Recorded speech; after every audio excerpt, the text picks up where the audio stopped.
Hey everyone, and welcome to this episode of Pod Save Chocolate. My name is Clay Gordon. I'm your host. Today, I'm also the creator and the moderator, the publisher of the ChocolateLife.com. And today we are going to be taking a look at the news, all the news that's fit to eat for April, that came across my feed in the last couple of days, and heading into the future. And before we jump into today's episode, what I would like to do is remind everybody this is the homepage of thechocolatelife.com. You can go there now. And this episode of Pod Save Chocolate, like every episode of Pod Save Chocolate, is sponsored by members of the Chocolate Life. If you're not a member, please go over there. And while you're watching this on YouTube, please like the video and subscribe to the channel. And so that's it for the introduction to today's post, except to say that for every episode of Pod Save Chocolate, I do put together a post on the Chocolate Life, which contains the reason why I'm doing it, an overview of what the episode is about, and if there are resources which are mentioned during the episode, then I'm going to post links to those episodes, the links to those resources here. I haven't done that yet. Today, you'll notice there are no resources posted here, but I will get them into this post once the episode is over. Now, if you have questions or comments during the course of the hour, please go into the live chat on YouTube or in the comments on LinkedIn or Facebook. And while you're there, just give a quick shout out. Letting me know where in the world you're connecting from. I will get that up on the screen and say thank you for it. And let's jump in to today's episode. Now, it turns out that if anybody has been paying attention to the news or in cocoa and chocolate over the last couple of weeks, there is only one story, right? And that one story is the price of cocoa. Now, I'm going to dedicate a full episode 2 weeks from today, Tuesday, April 16th, to what I think is going on. Why, which I think is an important question about the price of cocoa. We're going to be talking quite a bit today about what's going on, and so perhaps some ways to think about it as a preview of that episode 2 weeks from now, as a way of saying, you as viewers, what questions do you have about the topic of the price of cocoa and what it means for chocolate? But if I were to go, so here's a Google, it's a Google alert that I put together. So I have a series, excuse me, everybody, it's spring here in Prescott. And there's some pollen here that I'm not used to from the East Coast. And so if I wipe my nose, that's what it's all about. It's some sort of allergy that's going on. But if I were to go and take a look here, I mean, you can't see this, but I have an alert on cocoa or cacao, and what I have to do is I have to say I don't want to include anything having to do with Cocoa Beach in Florida or anything having to do with Cape Canaveral. So that's what my search is here. What we'll do is we'll find that pretty much every one of the stories for the last couple of weeks is about the price of cocoa, right? And what's going on. Or if it's not about the price of cocoa directly, it is about what's happening to the retail price of chocolate, shrinkflation, all these other things around the price of cocoa. And so that's pretty much all there is in this news feed. And if we were to go to Ground News, we'd find a similar kind of bias in this context is not the right word, so it's not left-leaning or right-leaning bias, but all of the news, right, is about the price of cocoa. Right? And so I do want to take a look at that, and we will get to that. But what I want to do is give a quick shout out to Mark and Yuri at Blue Spruce Chocolates in Kittredge, Colorado. Thanks for joining me again today. Thanks for whoever gave the thumb up to the video. Appreciate that. And then to say, scary, scary chart, and yeah, cocoa butter prices, right? Yeah, no, completely and totally. What's going on here? So let's go jump in really, really quickly to what's going on. So here is a real-time table. I'll put a link to this table in today's episode. But it says that the current cash price for cocoa. So if you just wanted to go into the market and you wanted to buy 10 containers, like 250 metric tons of cocoa, assuming somebody's willing to sell you that, you'd be spending $10,300 a ton, which is more than three times what it was this time last year, which is, insane. And the real question is why? Why are the prices like this? And that's going to be the focus of the episode on the 16th. Today, we're just going to be laying out the landscape so that you can give me some idea about some of the questions that you want asked about this. And what we'll do is we'll find that the May price is at 9,800, and the December the December 2025 price is at $6,100 a ton. Right? And you look at this and you go, this is insane. What is this all about? What it is that's happening, right? And people are saying, you know what?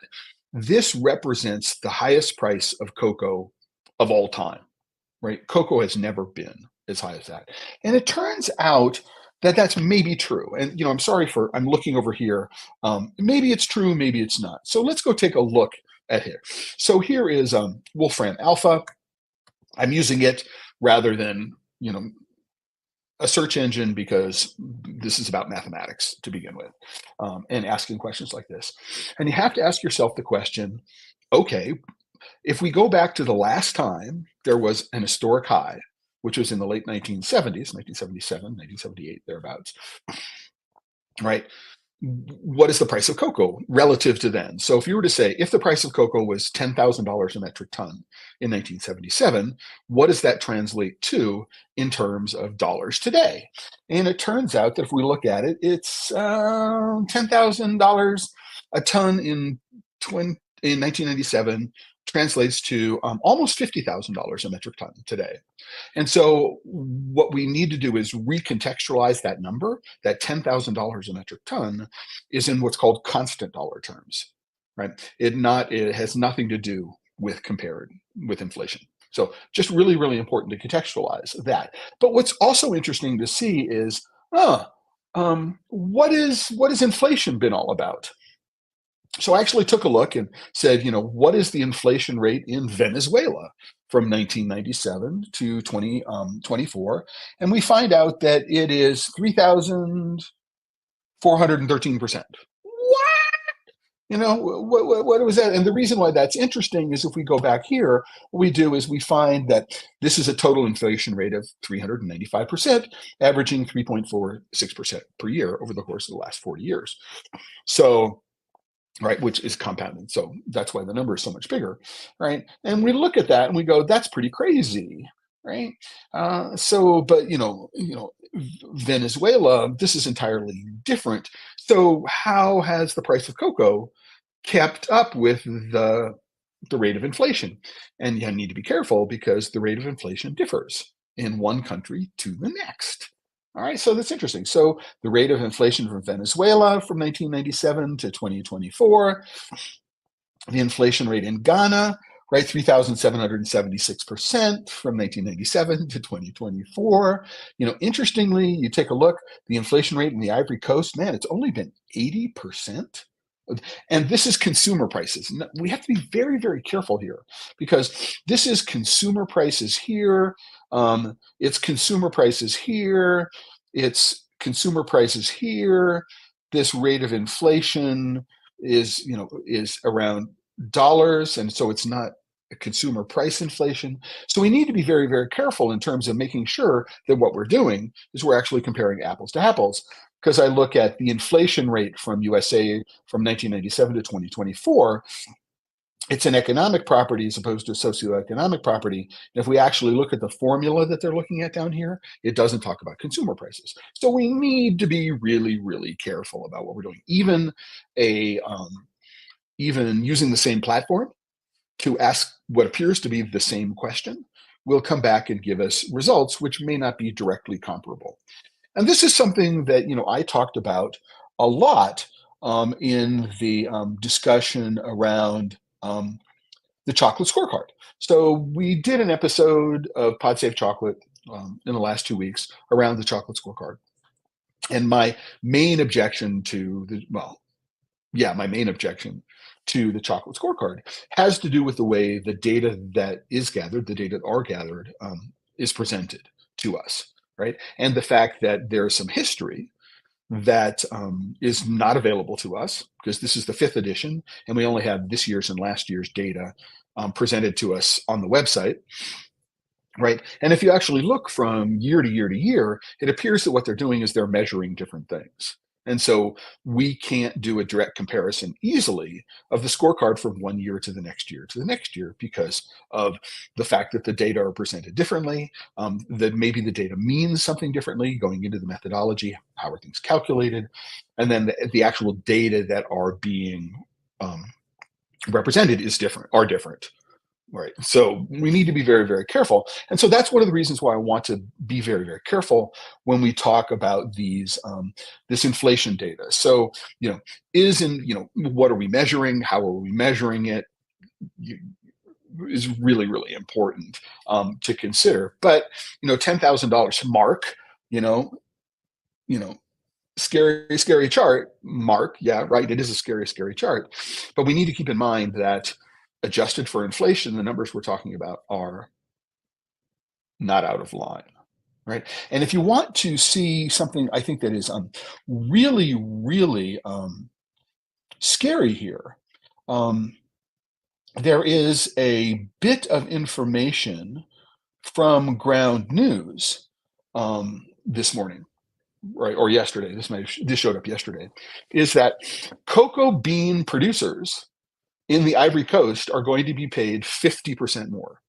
So what happens is that the farm gate price, so this is the government mandated farm gate price in the Ivory Coast, one of the 2 largest producers in the world, right, has been set by the government to be $2.47 per kilogram when the cash price today is $10,300 a kilogram.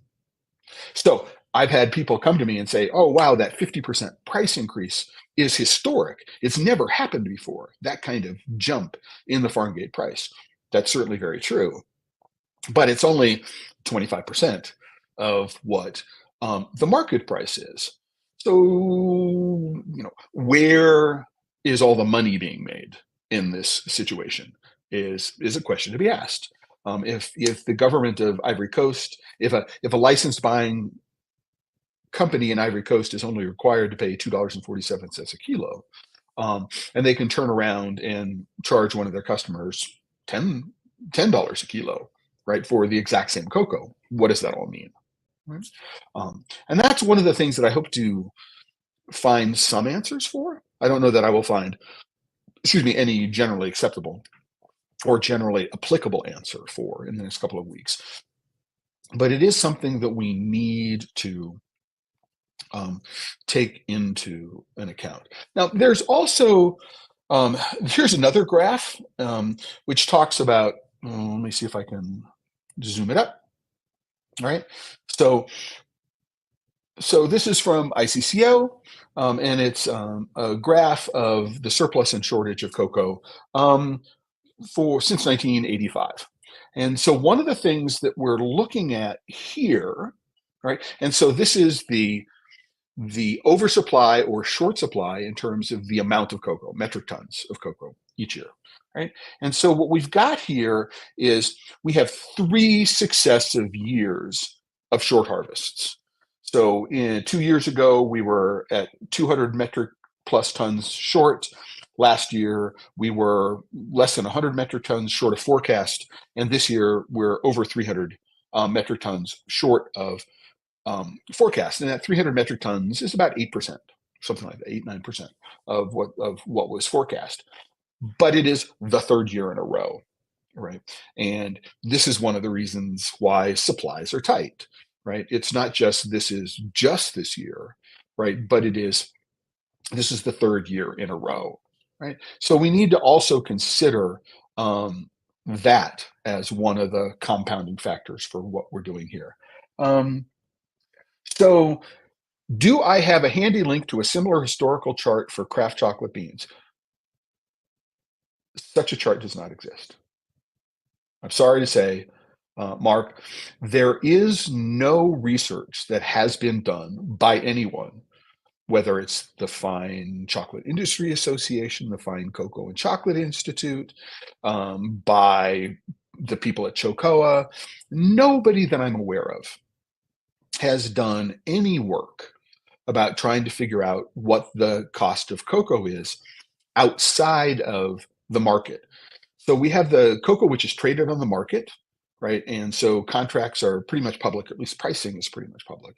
And then you have the private market, which is 10 to 20% of the cocoa that is purchased every year. And there is no publication data on what the contract terms are or the purchase price is for any of those transactions.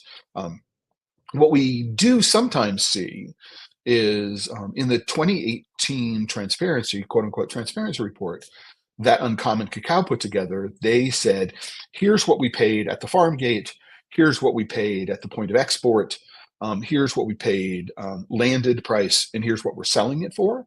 So there was an attempt to do some of that, but that only applies to the relatively small portfolio of cocoa that Uncommon carries. And then they stopped reporting in that detail from 2019 on. Some of that data are still there, but you have to work a lot harder when you go through the transparency reports and figure it out. And it turns out that most companies don't want to report what they're actually paying for cocoa. And I've taken a look at other reports, for example, the Dandelion report, and I found a math mistake in what they're doing.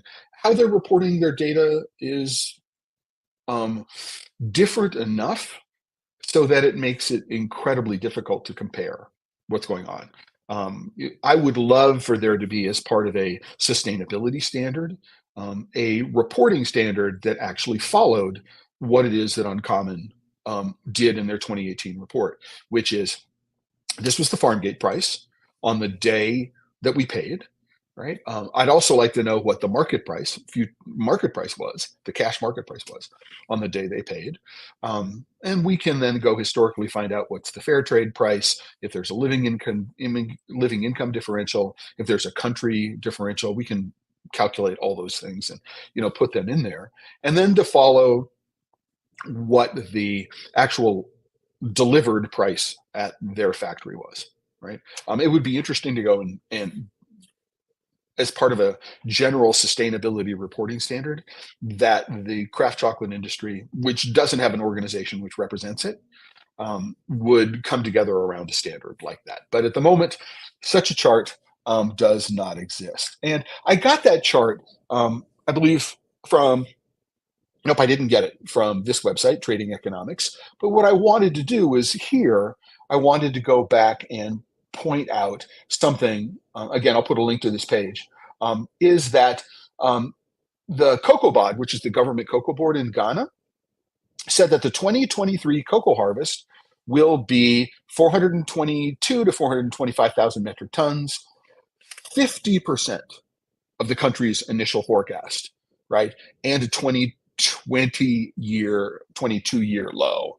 And so when you look at this, what you need to say is that, yeah, we have this huge shortfall here, but, right, the reason, how do we, how much of that is Ghana's shortfall and who's making up the difference? So Ecuador is making up some of that difference, right? Because they're producing more. I mean, they're quickly making a play to join the ranks of the top 3 or 4 largest producers in the world.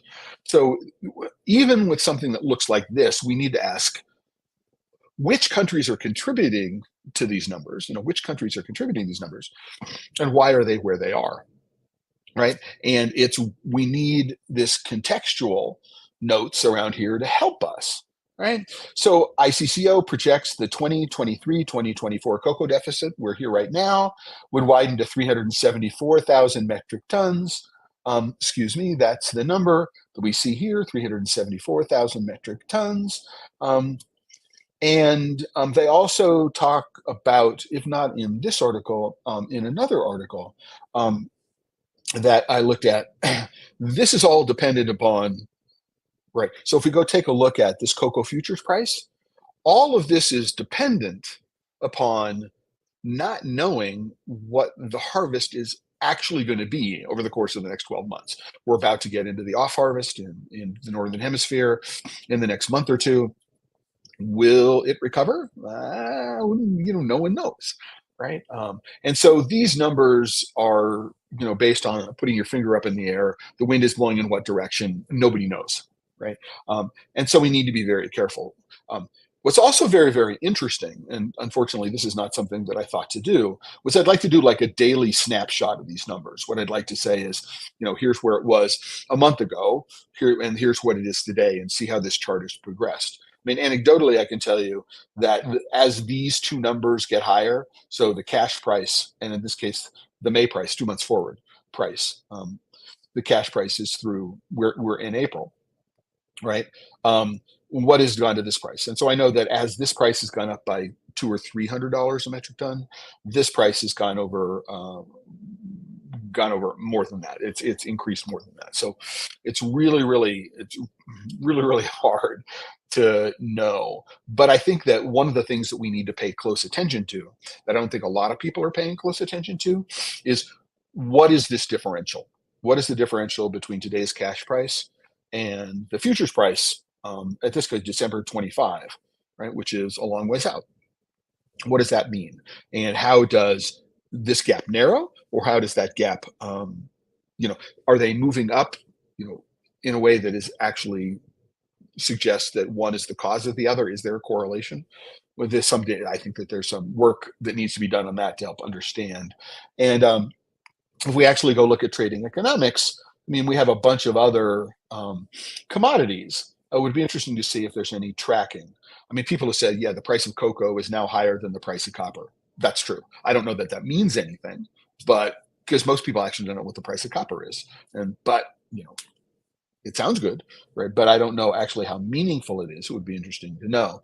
And Mark, I agree with you. The industry needs this data, right? However, I can tell you that in an industry that cannot agree on a definition of what bean to bar means, and in an industry that cannot agree on what a definition of craft is, the idea of any large number of them getting together and sharing their cost data for their cocoa beans, right, is, I think a pipe dream. I don't think it's ever going to happen, right? Because I don't think anybody wants to share that data.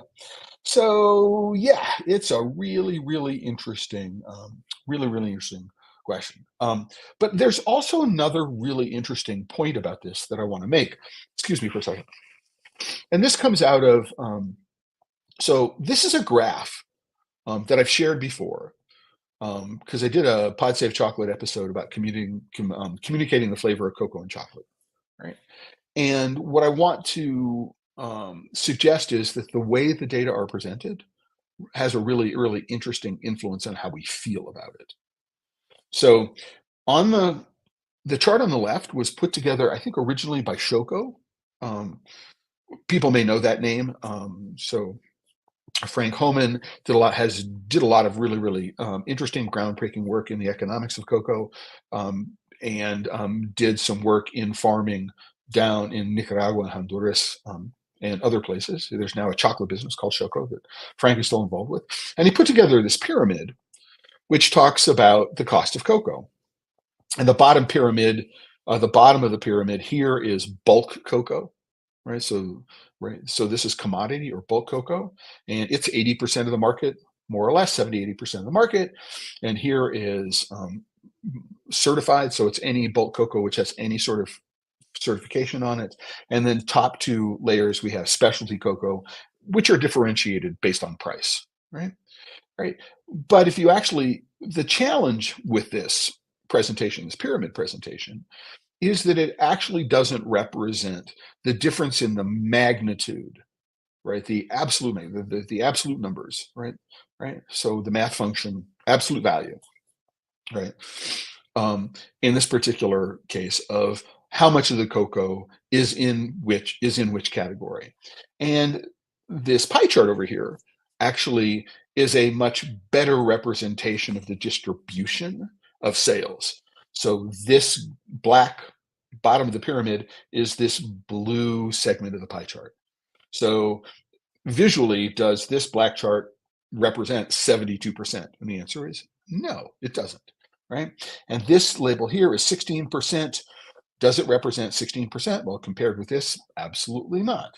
And does this pyramid here represent 1%, or this section of the pyramid here, which is 1% of sales, represent the market? The answer is absolutely not.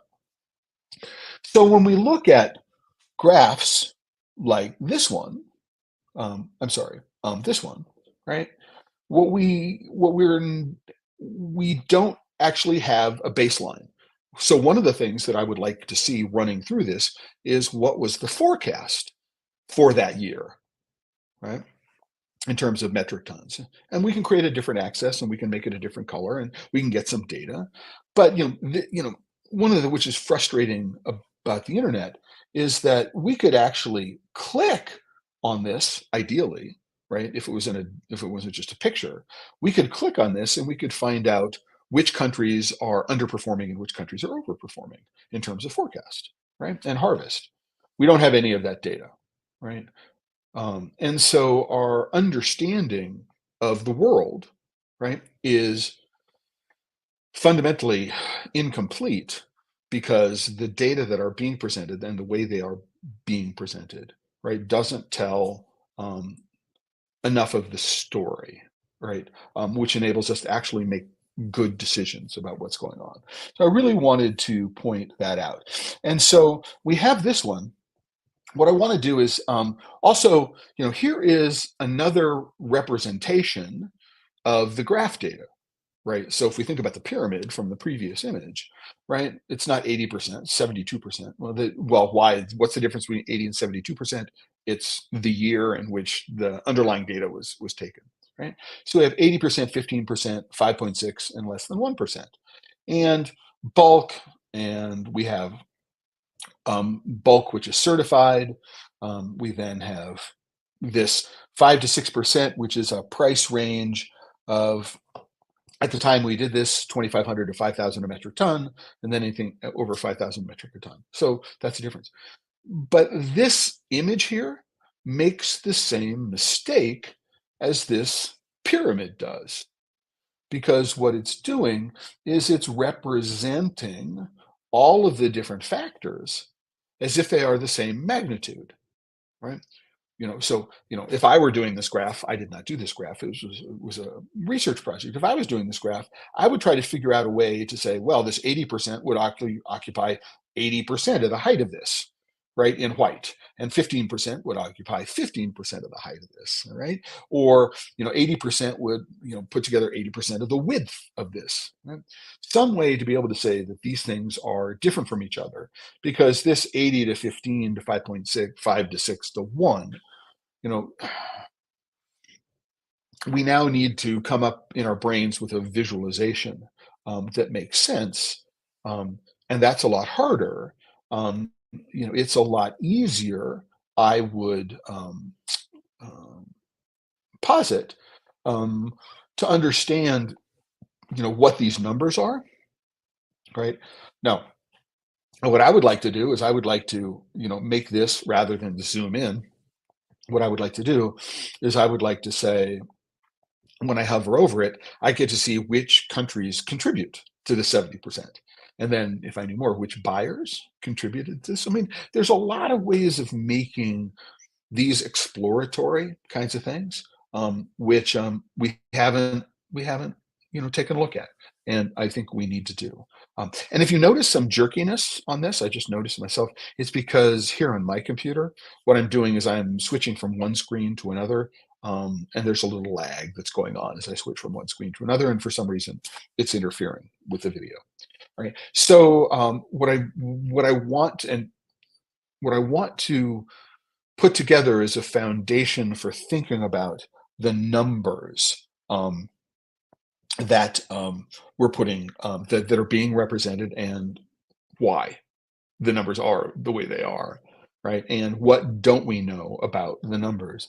And also be able to understand that even though in a story like this, where farmers in the Ivory Coast, right, now have a government mandated farm gate price that increased 50%. So it went from a buck 60 to 250, right? At a price when and this is lagging. I mean, the price of cocoa has been going up like this for a year, right? We're now at this. So one of the things I haven't done is, right, what's similarly going on in Ghana, because the Ghana market is more tightly regulated than the Ivory Coast market.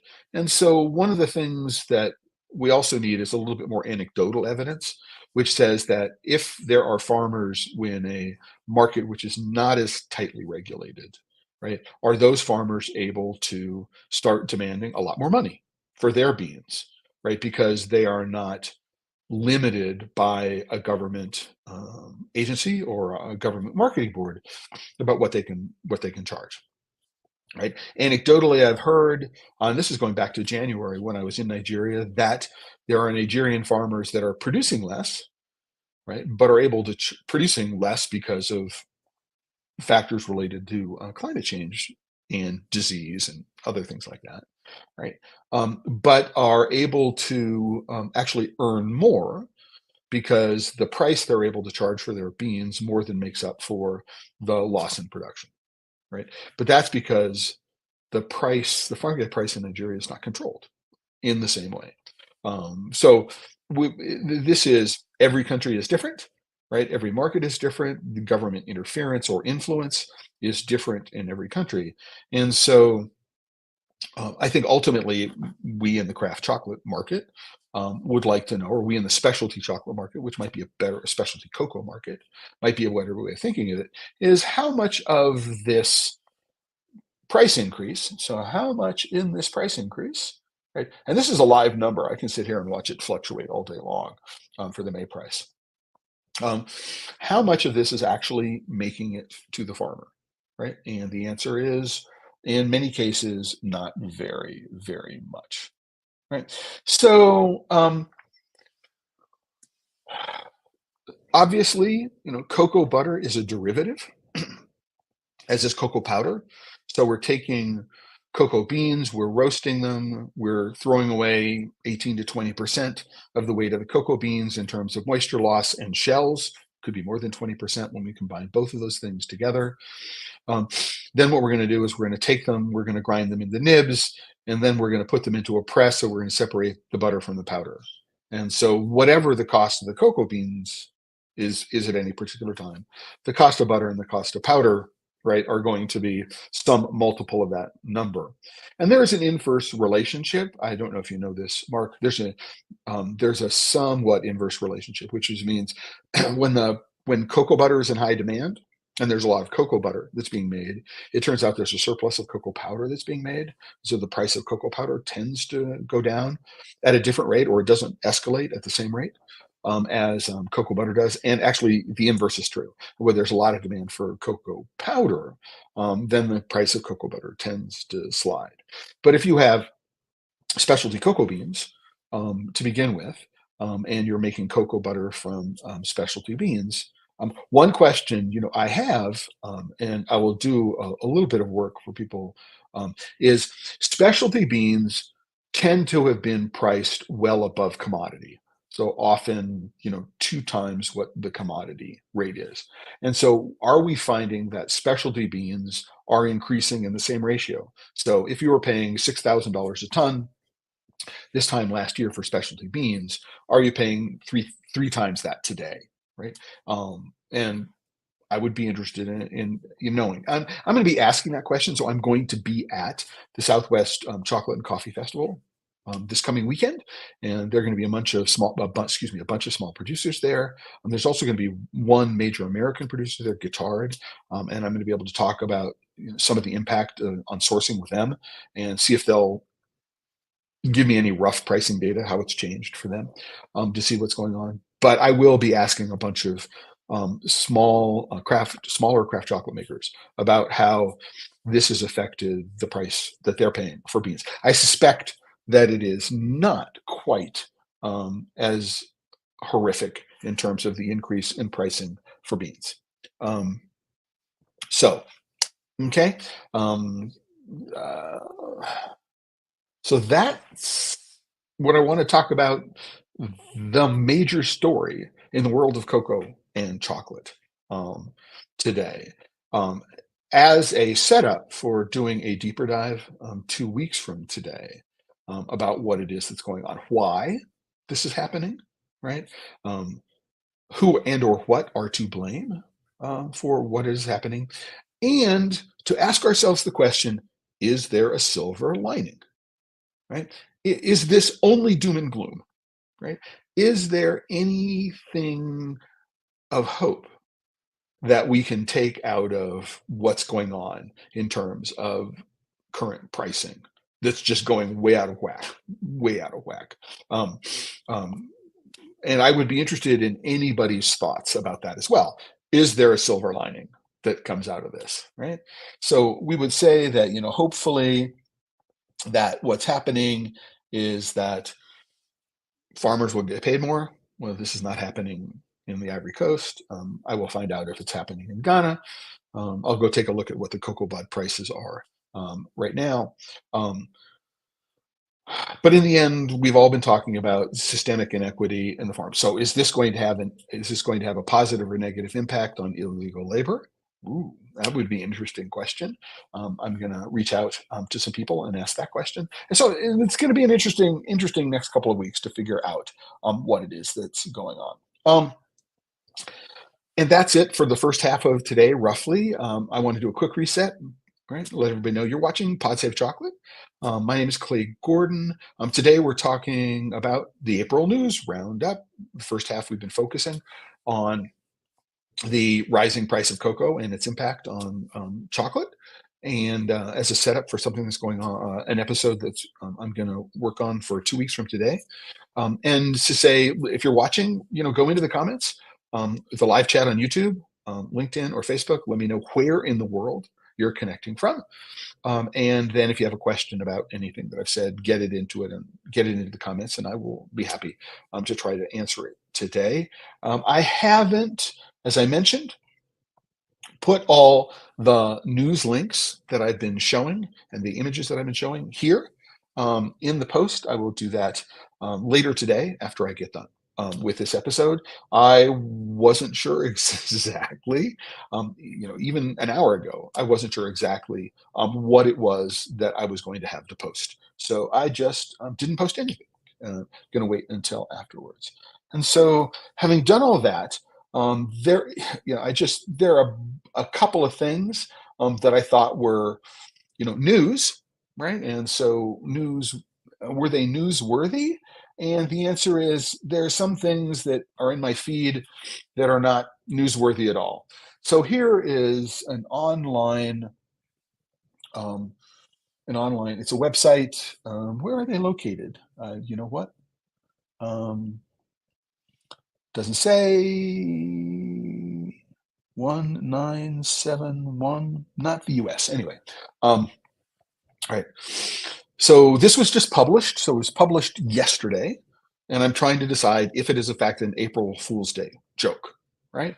Because they're talking about something called new blonde, masculine spelling, by the way, blonde. Is tempting French pastry chefs. And they're talking about, this is Frederick Bro, who used to be the corporate pastry chef for Valrhona. And they're talking about the invention, right, quote unquote, invention slash discovery of caramelized white chocolate. Right. I know, Mark, this is a subject which is near and dear to your heart, but there's nothing new on the 1st of April, 2024 about blonde chocolate, right? About caramelized white chocolate.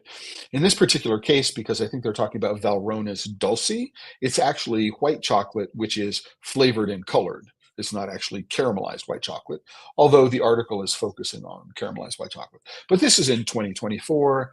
When was Dulce introduced into the marketplace? I want to say at least 8 years ago, maybe more than a decade ago when it was introduced to the marketplace. I don't know why this is on anybody's radar as being new, because I don't think it is new. I've been a huge fan of caramelized white chocolate. I've made it my own. I made it myself in my own oven. It's easy to do. Just requires some patience, and it can be very delicious. And I prefer naturally caramelized white chocolate over flavored and colored white, or naturally, yes, naturally caramelized, quote unquote, blonde chocolate, right? And just a really, just a side story about this one, which is interesting. I think that one of the reasons why blonde chocolate hasn't taken off as a category is that nobody has a flavor association with blonde. So if you were to say, here's a blonde fruit, or here's a blonde cheese, or here's a blonde meat, nobody knows what the flavor of blonde is. We might have, I think that most people might have smell associations with blonde hair, right? Which might be tied to shampoo. I don't know the answer to that question, but we don't have a flavor association with blonde. And I do know from my conversations with the people at Barry Callebaut when they introduced Ruby back in 2017 in Shanghai, one of the reasons why they chose the word Ruby is that it was reflective of the color of the product, and that people had specific red fruit flavor associations with the color, right? And so it made sense to do it. But I think that one of the challenges behind the wider acceptance of blonde chocolate is that nobody has an idea about what blonde tastes like. Right? It's an interesting question to do it about the language. And so, yeah, no, it's that I found, but this is 10 years later. There's nothing new here about blonde chocolate, right? And so I have no idea why it showed up on April Fool's Day. Is it part of an April Fool's Day um, um, prank? I don't know the answer to that question. I don't think so. I think it's very, very serious. Really, really quick. Um, yeah, yeah. Thanks for the shout out. Absolutely, Mark. Happy to do it. I'm a big fan of the caramelized white chocolate you do with the Dutch Bastardsuiker. Fabulous. I mean, I really, really like it. And yeah, he. Nothing new. Nothing new. Absolutely. Nothing to see here. Here is an article that came across this morning, actually, as I was getting ready for this, which is keeping chocolate sweet while cutting sugar. This is at the website International Food Technologists. This is about a Penn State food scientist, Gregory Ziegler, whom I believe I have met and may be involved in the Penn State chocolate program, right? They do a multi-day class, and so I believe he may be involved in that. What they're doing is they're talking about using rice flour and or oat flour to reduce the sugar content of chocolate. You know, um, maybe, maybe. Can it be called chocolate? The answer is, according to the standard of identity, I don't think it can legally be called chocolate. If you're certainly, you wouldn't be able to add them to the recipe for the chocolate itself. It would have to be outside the recipe for the chocolate itself, given what it is that I know. So it'd have to be declared separately, or you'd have to go to the FDA to get a temporary marketing permit in order to do this. I'm not a big fan of the flavor of oats, like as a milk replacement in chocolate. I think that when you put oats, I got to say, without naming names, there was this entry in the 2024 Kraft Chocolate Challenge that just completely changed my thought about ways to incorporate oats into chocolate. And it's like, whoa, so good, so good, so good. But it wasn't really about oat milk chocolate. So just a quick note there. So I'm not at all convinced. I think this focus, while almost everything that we associate that is bad with chocolate has to do with the non-cocoa ingredients, and sugar is going to be one of them. Non-cocoa butter fat's going to be another one of the things that we need to worry about from a health perspective. I don't think that the average person is going to go, I'm so worried about reducing the amount of sugar in my chocolate that what I'm going to do is I'm going to buy sugar with rice flour in it. And I'm not entirely sure about that, but you may feel different. Are you really excited about this research? It doesn't excite me. It's probably something that I'm going to have to pay attention to in my role as technical editor at International Confectionery Magazine. As just mentioned in passing, it's one of the things that people are doing. I'm not a huge fan of doing this. I think that moving people up into chocolate, which has naturally smaller amounts of sugar in it, higher cocoa content, is a better way to do this. Thinking about um, moderating the amount of chocolate that you're consuming, and consuming chocolate rather than chocolate candies, which is another thing. But something that came across my feed today. It's interesting to me. Don't know if it's interesting to you. Um, this is something, right? Chocolate could actually help you lose weight, right? But there's one catch. Um, this is a clickbait title, because number one, it says it only works up to a maximum consumption of 20 grams per day. So 20 grams about um, what is that? Not even 3/4 of an ounce for Americans. So it's a very, very small amount. Some of it may have to do with the theobromine content, right? Which is what they're talking about here. But then what they're doing is they're saying that, um, right, the size of the effect is minor. So it says the study said cocoa consumption for more than 4 weeks at less than 20 grams per day has statistically significant beneficial effects on body mass index and body weight. Nevertheless, the effect size is minor, and higher consumption might produce the opposite effect, presumably because the amount of sugar um, in that. And it says that cocoa beans contain around 3% theobromine, which may or may not be correlated or a causation for this. Clickbait headline: chocolate could actually help you lose weight, only if you eat 20 grams a day, and the effect is minor. So, not sure why I'm paying attention to this. It's, again, April 1st, April Fool's Day. Right? I don't think it's, while it's a clickbait headline, I don't think that there's anything April Fool's about it. Right. So just quick news. This was, this one, so not sure what the source of this is. And I don't have my VPN connected, so I'm not sure why this is taking so long to load. But we'll give it some time. Anyway, what this story is about is it says that Ukraine in the last year has grown to become the third largest exporter of chocolate products into the EU, right? As an EU member into the EU, which I think is just so we're not talking about exports outside the EU. We're not talking about imports into the EU. What we're talking about is that Ukraine, in the middle of a war, and this site is not going to load.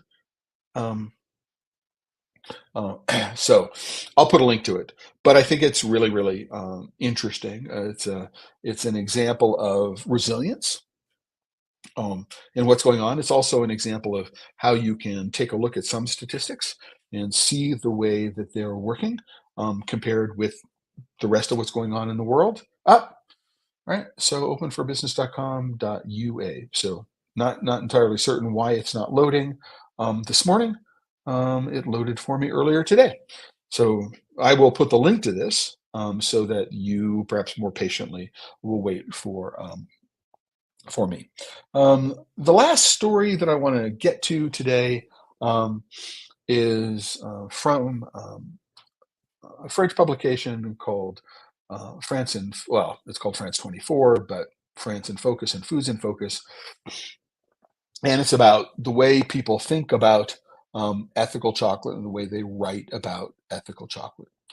So here is a report around a small maker and small makers in France who are looking to manufacture and market um, quote unquote ethical chocolate as a part of a group called the Committed Chocolatiers Club. Right.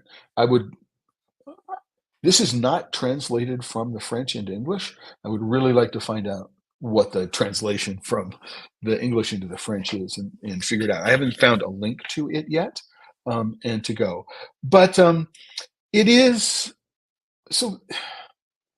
One of the interesting questions I have about all this is, to what extent does this motivate um, consumers in terms of changing their buying habits? Right? Is a commitment to quote unquote ethical chocolate, whatever ethical means. And, you know, I think that one of the challenges there is that, like, there's no agreed upon definition of what bean to bar means, and there's no agreed upon definition of what craft means. There's no agreed upon definition of what ethical or sustainable means. I mean, one of the props I will give out to the 2024 chocolate scorecard methodology is they say this is what we mean when we use the word sustainable, right? And so, setting up your terms and defining your terms up front, I think, is really, really important. One of the things that is unfortunate about this article, there's a bit of video here. I can't play the audio, so I'm not going to play the video, but I'll make sure that you have the link and you can go do that, right?